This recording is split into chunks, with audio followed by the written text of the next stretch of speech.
چند دنوں سے بڑے آپ کو نیشنل ٹی وی میں بھی ڈسکس ہو رہا ہے لیکن لمیٹڈ لیول پر، لیکن یوٹیوب میں بہت کھل کے یہ ڈسکشن ہو رہا ہے کہ موجودہ حالات جنوری، فروری، مارچ، جنوری تو ہم گزار رہے ہیں، کئی چینجنگ آ رہی ہے، فروری اور مارچ جو ہے یہ فیصلے کچھ ہونے اور بڑے بڑے اہم ڈیسیجن سامنے آنا ہے، اور اس سلسلے میں یقیناً آپ کو حکومتی جو آ رہا ہے رائے ہے وہ بھی مل رہی ہوگی کہ وہ تو یہ کہہ رہے ہیں کہ عمران خان صاحب اگلے 5 سال کے لیے ہیں، یہ تو گزار چکے، معیشت بہتر ہو گئی، عمران خان پہ پورے پاکستان کا بھروسہ ہے، عمران خان صاحب بہت کام کر رہے ہیں، عمران خان،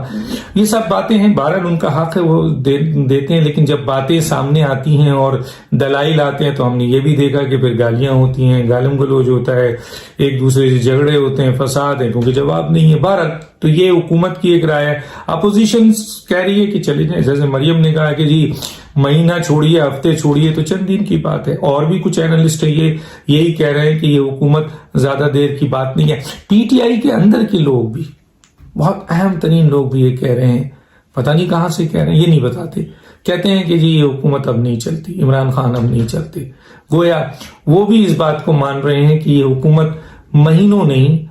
ہفتوں نہیں، دنوں کی مہمان ہے۔ تو کیا عمران خان صاحب کے خلاف عدم اعتماد تیار ہو چکی ہے، یا عمران خان پہ پریشر ہے کہ وہ استعفیٰ دے دیں، یا ان کو نااہل کر دیا جائے گا؟ یہی ساری چیزیں ہیں نا جس کی بنیاد پہ تو میں نے پہلے بھی کہا تھا کہ عمران خان صاحب نااہل ہونے سے بہتر ہے کہ وہ اسمبلی توڑ دیں، عدم اعتماد آنے سے بہتر ہے کہ وہ اسمبلی توڑ دیں۔ تو اس کا مطلب یہ ہے کہ پی ٹی آئی والوں کو یہ نیوز ہے کہ عمران خان اس بات کے لیے تیار ہیں کہ ان کی اگر گرفت مکمل ہو گئی، پکڑ لیا گیا، ویسے تو پکڑ لیا گیا تو پھر وہ اسمبلی توڑ دیں گے۔ یہ بات آپ لکھ کے رکھ لیں کہ اس سے پہلے ہی وہ اسمبلی توڑ دیں گے، کیونکہ اس طرف وہ نہیں جائیں گے، پھر ان کے پاس کچھ بھی نہیں رہے گا باقی کہ وہ اپنے ہاتھ میں لے کے ادھر ادھر کچھ دکھا سکیں۔ اس طرح شاید تھوڑا بہت کچھ رہ جائے، وہ الگ بات ہے کہ پاکستان کے 3.5 سال میں، 4.25 سال میں انہوں نے عوام کا اور ملک کا اور اداروں کا جو بیڑا غرق کیا ہے وہ تو اب لوگوں کے، انٹلیکچوئلز کے، دانشوروں کے ہاتھ میں آ گیا، اور پھر گالم گلوچ کی جو انہوں نے وہ دی ہے، میں وہ ایک بڑی زبردست پروفیسرز ہیں، لمس میں وہ خطاب کر رہی ہیں، میں وہ دوں گا، یہ سنیے آپ، میں ابھی آپ کو سناؤں گا، یہ سنیں۔ آپ نوجوانوں کی ایک بہت بڑی وکیل ہوں، میں آپ کو کوئی الزام نہیں دیتی، جو آپ کو دیا جاتا ہے وہ آپ لے لیتے ہیں، اور ہم آپ سے توقع یہ کرتے ہیں کہ جو آپ کو نہیں دیا گیا وہ آپ کے پاس ہونا چاہیے۔ غلطی ہماری ہے، آپ میرا مستقبل ہیں، میں آپ کا ماضی ہوں۔ ماضی کو رد مت کیجیے، پرکھیے، جانچیے، اگر کچھ اچھا ہے تو آگے لے کے بڑھ جائیے، اور پھر ماضی کو دہرائیے گا نہیں۔ ہم آج تک پچھلے 75-76 برس میں ماضی کو دہرانے کی فکر میں ہیں۔ وقت گزرتا ضرور ہے مگر پلٹ کے نہیں آتا، ہمیں وقت کا مسافر ہونا ہے، پلٹنا نہیں ہے گستاخی اور بدتہذیبی کی طرف۔ اور ایک بہت لطف کی صورتحال اس وقت موجود ہے کہ بزوم خود جو خود کو بڑا پرہیزگار اور نیک کہتے ہیں، ان کی گفتگو سنیے تو خیال بے آبرو ہوتا ہے، اور وہ جو خود کو ہمارا سربراہ کہتے ہیں ان کی گفتگو سنیے تو زبان بے آبرو ہوتی ہے۔ جو خیال اور زبان کی آبرو نہیں رکھ پائے وہ ایک قومی ریاست کی آبرو کیسے رکھ پائیں گے؟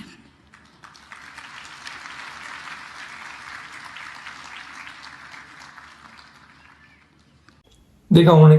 مثلا وہ خاتون جو انٹلیکچوئلز ہیں، پروفیسرز ہیں، آپ کے ایک شائستہ خاتون ہیں، وہ ملک کے وزیر اعظم اور سربراہ کے بارے میں کیا کہہ رہی ہیں کہ کیا آپ دیکھ، مثلا آپ کے منہ سے نکلتا کیا ہے، آپ کے لوگوں کے، یعنی جو لوگ آپ نے بٹھائے ہوئے میڈیا میں، جو نیشنل ٹی وی میں، یا جو لوگ ٹویٹر پہ اور وہ بیٹھے ہوئے ہیں، یقین مانیے پاکستان کی تاریخ میں اتنی گندی زبان آج تک کسی نے استعمال نہیں کی. اور خود احمد جواد صاحب نے یہ کہا ہے. یہ تو ہمیں بھی پتا ہے, میں بھی بہت میڈیا کے حوالے سے انٹرویو لیتا رہا ہوں عمران خان صاحب کا, اور اس وقت جو گفتگو ہوتی تھی اس کا میں بھی گواہ ہوں کہ وہ کیا کہتے تھے. اور میں یہ بات میں دعوے سے کہتا ہوں کہ میں انٹرویو کے بعد 1 منٹ عمران خان کے ساتھ کسی گروپ میں نہیں بیٹھتا تھا, حالانکہ بہت سے اینکرز اور میڈیا پرسن ان کے ساتھ بیٹھتے بھی تھے, تصویر بھی کھنچاتے تھے ان کے, آپ کے اس میں وہاں پہ کیا نام ہے جو 126 دھرنا دیا تھا وہاں پہ باضابطہ فرنٹ پہ آتے تھے. وہ بڑے, میں ان لوگوں کو معصوم ہی کہتا ہوں کہ وہ بیٹھتے, لیکن میں کیونکہ وہاں پر جس قسم کی گفتگو عمران خان کرتے تھے میں انٹرویو ضرور لیتا تھا. میں یہ ضرور چاہتا تھا کہ جس طرح کی ان کی سٹیٹمنٹ ہے کہ وہ ملک میں آ کر ملک کو بہت بدل دیں گے, تو وہ آنا چاہیے. 2 حکومتوں کے درمیان ایک تیسری حکومت بھی آ جائے, اس کو بھی آزما لے لیا جائے تو کیا برا ہے. لیکن میں 1 منٹ بھی عمران خان کے پاس, وہ عمران خان یا کوئی اور یا ان کے ساتھ اون چودھری ہے, جتنے بھی لوگ تھے نئی ملک دنیا سے, وہ کہتے تھے کہ بیٹھیے میرے ساتھ, میں کبھی نہیں بیٹھتا تھا. کیوں؟ کیونکہ وہاں جو گفتگو ہوتی تھی وہ بڑی غلیظ گفتگو ہوتی تھی جو مناسب نہیں تھی وہاں بیٹھ کر آپ اس کا حصہ بنے. بہرحال تو انٹرویو کیا اور تھک میں اپنی گاڑی میں بیٹھتا تھا. وہ چینل کے لوگ بھی دیکھتے تھے کہ انٹرویو میں کرتا ہوں اور نکل جاتا ہوں, آپ معلوم کر سکتے ہیں. تو احمد جواد نے جو یہ بات کی وہ کوئی غلط نہیں کی. احمد جواد نے یہی تو کہا ہے کہ عمران خان صاحب ایسے لوگوں کو پسند کرتے ہیں جو گالم گلوچ, تبھی تو ایک ایسا شخص جس کا نام ہی نہیں لیتا, میں نے آج تک اس کو پروگرام میں نہیں بلایا, اس قابل ہی نہیں ہے کہ اس کا نام لیا جائے. اس کو امریکہ سے بلا کر اس کو پہلے پنجاب میں لائے گئے اور اب یہاں لا کر جو ہے وہ لوگوں کی دھجیاں بگیری جاتی, گالم گلوچ کیا جاتا ہے اور پیشابشی دی جاتی ہے اس کو, اور اس کے ساتھ اپنے ساتھ رکھا جاتا ہے. تو دوسرے لوگوں کو میسج ہوتا ہے کہ بھائی عمران خان صاحب کو اگر خوش کرنا ہے, ان کے ساتھ رہنا ہے اور ان کی ہاں میں ہاں ملاتے ہوئے گالم گلوچ کرنا ہے. بہت سے منسٹر نے کہا کہ ہم سے یہ نہیں ہوتا, خود پی ٹی آئی کے چند لوگوں نے نہیں کہا کہ نہیں ہوتا. اور اس کی وجہ یہی ہے کہ مراد سعید اور علی محمد میں فرق ہے. حالانکہ علی محمد مراد سعید سے بہت قابل ہیں, بہت بہتر ہے. ہاں سیاسی طور پر وہ ابھی اتنے منجے میں نہیں ہے یا اور دوسری چیزوں میں وہ اتنے منجے میں نہیں ہے, لیکن مراد سعید کے لحاظ سے علی محمد آسمان اور زمین ہے. لیکن مراد سعید فیڈرل منسٹر ہیں اور علی محمد کو اسٹیٹ منسٹر رکھا, اور کئی عرصے تک تو اس کو بیچارے کو اسٹیٹ منسٹر بھی نہیں دے رہے تھے, اور دیا بھی تو اس کو کونے میں رکھا. اب ضرورت پڑ گئی ہے تو اس کو سامنے لا رہے ہیں. حالانکہ وہ بھی ٹی وی میں بیٹھتے ہیں, ان کی آپ زبان دیکھ لیں علی محمد صاحب کی. تیسری چیز جو امپورٹنٹ ہے وہ یہ ہے کہ ان کو تو ٹکٹ بھی نہیں دے رہے تھے. وہ تو میڈیا اور چند لوگوں نے بہت کچھ اٹھایا کہ جی آپ کے لائل ورکر ہیں, ان لوگوں کو دیجیے. تو کہنے کا مطلب ہے احمد جواد صاحب بالکل غلط نہیں ہے کہ اپنی نجی جو ان کی میڈیا کا اور دوسری جو ان کی گروپ ہوتا ہے, ایون کے ایگزیکٹو جو ہوتا ہے, اور وہ یہ کہتے ہیں کہ جو گالم گلوچ کرتا ہے, جو اپوزیشن کو گالیاں دیتا ہے, ان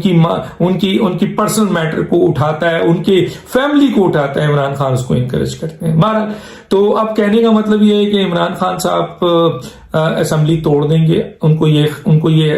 خیال ہو گیا ہے اور یہی جلدی جانے کا راستہ ہے. اور ایک عدم اعتماد کا سلسلہ ہے. فورن فنڈنگ کیس ابھی چلے گا, کیونکہ ابھی عمران خان صاحب نے انگیج کیا انور منصور صاحب کو, اور ان کو کہا ہے کہ فورن فنڈنگ کیس کو آپ ڈیلے کریں. فورن فنڈنگ کیس کو جتنا ڈیلے کر سکتے ہیں ڈیلے کریں. اور عمران خان صاحب کی یہی خواہش ہے کہ دوسروں کے فورن فنڈنگ کیس کو بھی اس کے ساتھ شامل کر کے ایسا گھٹمٹ کر دیا جائے کہ ان کی اس کرپشن کو, میگا کرپشن کو,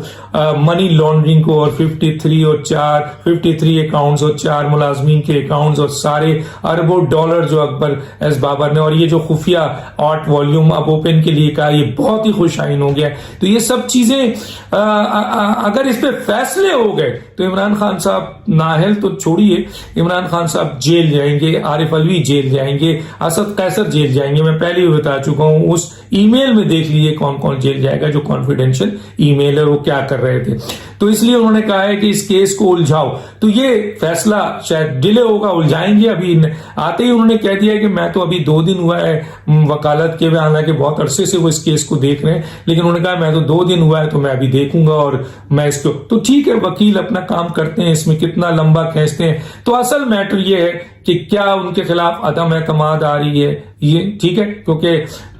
فورن فنڈنگ کے حوالے سے تو ڈیلے ہوگا، پھر وہ چند ہفتوں کی بات تو ہوگی، لیکن عدم اعتماد کسی بھی وقت آ سکتی ہے، یا عمران خان صاحب کی کچھ ایسی چیزیں جس پہ ان کی نااہلیت ہو سکتی ہے، میں ابھی اس کو ڈسکلوز نہیں کر رہا ہوں، وہ پوائنٹس بھی ریز کیا جا سکتا ہے، اور ایک دم کوئی نااہلیت ان کی ہو جائے اور وہ فارغ ہو جائیں تو اس سے پہلے وہ الیکشن وہ توڑ دیں گے، کیا نام ہے، اور آخری وہ وار کر رہے ہیں، وہ بھی آخری فائٹ کر رہے ہیں، جیسے میں نے صدارتی نظام پہ کہا، انہوں نے اس کو بھی اٹھایا ہے اور آپ دیکھیں چینل پہ چل رہا ہے، اور وہ چاہتے ہیں کہ جی صدارتی نظام کا یہ شوشہ چھوڑ کر ملک میں یا تو ایمرجنسی کے حالات پیدا کر دیے جائے یا صدارتی نظام کو ایکسپٹ اگر کیا جائے تو پھر میری ایک جگہ بنتی ہے، باقی ان کو پارٹی واٹی تنظیم سے کوئی لگاؤ نہیں ہے۔ نواز شریف صاحب کا یہ ہے کہ نواز شریف کہتے ہیں کہ عمران خان صاحب کی حکومت اب چند مہینوں کی نہیں ہے، دنوں ہفتوں کی نہیں ہے، دنوں کی ہے، تو میں ضرور آنے کو تیار ہوں، تیار بیٹھے ہیں کہ کوئی بھی حکومت آ جائے، پیپلز پارٹی کی آ جائے، پی ایم ایل کیو کی آ جائے، یا کوئی اور حکومت آ جائے، کسی جے یو آئی کی آ جائے، یا ان کے اتحادی ناؤں کوئی اور آ جائے، ایون ایم کیو ایم کی حکومت آ جائے، نواز شریف صاحب عدالت میں پیش ہوں گے اور کہیں گے جی یہ میری اپیل ہے اور یہ کیسز ہے، اس کے اوپر ان کی ساری چیزیں موجود ہیں، کس طریقے سے کیا ہوگا سب کچھ ہے، لیکن عمران خان صاحب کی موجودگی میں وہ نہیں آنا چاہتے ہیں، اور وہ چاہتے ہیں کہ یہ فیصلہ جلد سے جلد ہو جائے کہ عمران خان صاحب جو ہیں وہ، جیسے ان کو بھی پتا ہے کہ جا رہے ہیں، تو اس کا مطلب یہ ہے کہ عمران خان صاحب اگر چند دنوں میں جا رہے ہیں تو پھر یہ جملہ آسان ہو جائے گا کہ نواز شریف صاحب چند دنوں میں آ رہے ہیں۔ دوسری طرف میں نے جیسے بتایا کہ مریم نواز صاحبہ کے کیس کو بھی ڈیلے کیا جا رہا ہے، اب اس میں دو دستاویزات دینی تھی، یہ بھی پریشر ہے نیب کے اوپر، اور دھمکی ہے کہ اگر تم نے نہیں دیا تو تمہاری دوسری ویڈیو بھی ایکسپوز کر دی جائے گی، تیسری بھی کر دی جائے گی، تو وہ آدمی اتنا ڈر گیا ہے کہ وہ تو ابھی سجدے میں گر کے کہتا ہے یس مائی باپ۔ تو اس لحاظ سے آپ نے دیکھ لیا ڈی جی ایف آئی بشیر میمن صاحب نے کیا کہا تھا، کس طرح دباؤ ہوتا ہے، اب تو ان کو ٹی وی بولنے کی اجازت دی جا رہی ہے، باہر یوٹیوب زندہ باد، یہاں پہ تو سب کھل کے بول رہے ہیں، اور زیادہ ویورز یہاں آ گئے، لوگ یہاں دیکھ رہے ہیں۔ عمران صاحب کو غلط فہمی ہے کہ نیشنل ٹی وی پہ جو چیز ہوتا ہے وہی امپورٹنٹ ہے، نہیں جناب، اب تو یوٹیوب زیادہ لوگ دیکھ رہے ہیں اور بلاسٹ ہوتا ہے جب یہاں کوئی چیز ہوتی ہے، تو بشیر میمن یہاں پہ بھی آ کے بول دیں گے، اس کی کوئی پرابلم نہیں ہے۔ سب سے بڑا امپورٹنٹ میٹر یہ ہے کہ مریم نواز صاحبہ کے 2 دستاویزات دینے ہیں، نواز شریف اور ان کی بینیفیشل اونر اور اونر کا، اگر دے دیتے ہیں تو ٹھیک ہے، اور نہیں اگر دیتے ہیں تو پھر مریم نواز صاحبہ قانونی طور پر جو ان کی سزا کالعدم ہوتی ہے، اس سے کوئی دو رائے اس سے زیادہ ہے ہی نہیں، کوئی دو رائے نہیں ہے۔ تو اب یہ صورتحال ہے، آپ دیکھ لیجئے نواز شریف صاحب جو ہیں وہ آپ کے آنے کو تیار ہیں، حکومت جانے کو تیار ہے، حکومت کس طرح جائے گی، کس طرح کیا ہو رہا ہے۔ اچھا بات یہ ہے کہ زرداری صاحب لیٹ گئے، کسی نے کہا کہ زرداری صاحب بیٹھ گئے جا کے ان لوگوں کے بعد جو اس ملک کے ارباب و اختیار ہیں، تو فوراً انہوں نے یہ کہا کہ جی کچھ دنوں بعد کہ جناب عمران خان صاحب لیٹ گئے کہ میری حکومت کو بچاؤ۔ تو اب وہ جو اس نظام کو طاقتور ترین لوگ ہیں، ان میں ایک صاحب بیٹھے ہیں کہ جناب میں حاضر ہوں، اس ملک کو بہتر کر سکتا ہوں، میری خدمات لیجئے۔ تو عمران خان صاحب لیٹ گئے بقول ان صاحب کے کہ جناب مجھے ابھی رہنے دیجئے، میں ابھی میرے مزید 2 سال یا 1.5 سال باقی ہیں، اور وہ کیجئے، اور 5 سال اور دے دیجئے تو بڑی مہربانی ہے۔ اس میں بہت کچھ ہوتا ہے۔ ایک وہ ہیں، وہ کہتے ہیں کہ جناب آئین اور قانون کے مطابق آپ چلیں، ہم آپ کے ساتھ ہیں، آپ کی عزت کرتے ہیں، آپ کا احترام کرتے ہیں، آپ اپنا حلف نبھائیں، آئین کے اوپر چلیں۔ ایک وہ ہیں جو کہتے ہیں کہ کمپرومائز کریں، بیٹھیں، کچھ آپ کی بات ہو، کچھ ہماری بات ہو۔ اب دیکھتے ہیں کہ اس ملک کے طاقتور ترین لوگ جو کہ اب اس طرف ٹوٹل جو عمران خان کی طرف تھے، وہاں اب ایسی صورتحال نظر نہیں آ رہی ہے، تو کچھ نیو چینجز آ رہے ہیں۔ آیا وہ زرداری صاحب کے پوائنٹ آف ویو کو اسٹیبلش کرتے ہیں، یا پھر عمران خان صاحب کو، کیونکہ یہاں رات کو فیصلے ہوتے ہیں، صبح تبدیل ہو جاتے ہیں۔ میں خود ایک فیصلے میں بیٹھا تھا جہاں دن میں ایک فیصلہ ہوا اور رات کو وہ تبدیل ہو گیا، حالانکہ میں حیران تھا کہ سب کچھ ہو گیا تھا، سائن بھی ہو گیا تھا، لیکن اس کے باوجود فیصلہ تبدیل۔ تو یہاں یہ انپریڈکٹیبل کنڈیشنز ہوتی ہے۔ تو دوسری بات یہ ہے کہ اس ملک کے طاقتور ترین لوگ کیا پھر آپ کے لیٹے ہوئے شخص کو ہار پہناتے ہیں کہ پھر جو ہے وہ آپ کو موقع ملے جتنے بھی مہینے رہ گئے ہیں، اور اس کے عوض کیا صورتحال ہوتی ہے. یا پھر وہ جو بیٹھے ہوئے شخص ہے ان کو ان کے ہار پہنا دیتے ہیں کہ لیجئے آپ کا ہار، اور اس کے بعد ظاہر ہے بہت سی چینجنگ آ جائے گی. اور یا پھر ملک کی جو کہہ رہے ہیں کمپرومائز کریں، کچھ باتیں آپ کی مانتے ہیں کچھ ہماری ماننے، اور ملک اور عوام کے مسائل کو حل کریں، مل کے حل کرتے ہیں، اس طرف جو ہے ہار پہنا دیا جاتا ہے. یا جو کہتے ہیں کہ ہمیں اب وقت آ گیا ہے کہ آئین پہ چلنا ہے اور حلف کی پاسداری کرنی ہے، اور اس طریقے سے اب ملک کو چلانا ہے اور ملک انشاءاللہ ہمارا نکلے گا، تو ان کے ہار ڈالتے ہیں. یہ فیصلہ تو وہ کریں گے، لیکن گنسن یہ آ رہا ہے کہ جو لیٹے ہیں وہ تو شاید اب نہیں ہوں، کیونکہ اتنا بڑا نقصان اب کوئی بھی لینے کو تیار نہیں ہے. بیٹھے ہوئے اور کمپرومائز اور آئین والے، ان تینوں میں سے کسی سے بھی بات چیت تو سب سے چل رہی ہے. فائنل فیصلہ کہاں ہوتا ہے؟ اگر عدم اعتماد آ گیا تو بیٹھا ہوا شخص جیت جاتا ہے، اور عدم اعتماد نہیں آتا ہے اور اسمبلی توڑ دی جاتی ہے عمران خان کی طرف سے، تو پھر وہ دونوں جیت جاتے ہیں. یہ ہے چند باتیں. ڈاکٹر دانش کو اجازت دیجیے. اللہ حافظ. YouTube پر گوگلی نیوز دیکھنے کے لیے youtube.com کی سرچ بار میں googly news T V type کریں. گوگلی نیوز کے پیج پر سرخ رنگ کے سبسکرپشن والے بٹن پر کلک کرنا نہ بھولیے. YouTube پیج پر اپلوڈ ہونے والی ویڈیوز سے باخبر رہنے کے لیے بیل آئیکن پر کلک کیجیے. آپ کو ہر نئی ویڈیو کے بارے میں نوٹیفیکیشن موصول ہو جائے گا.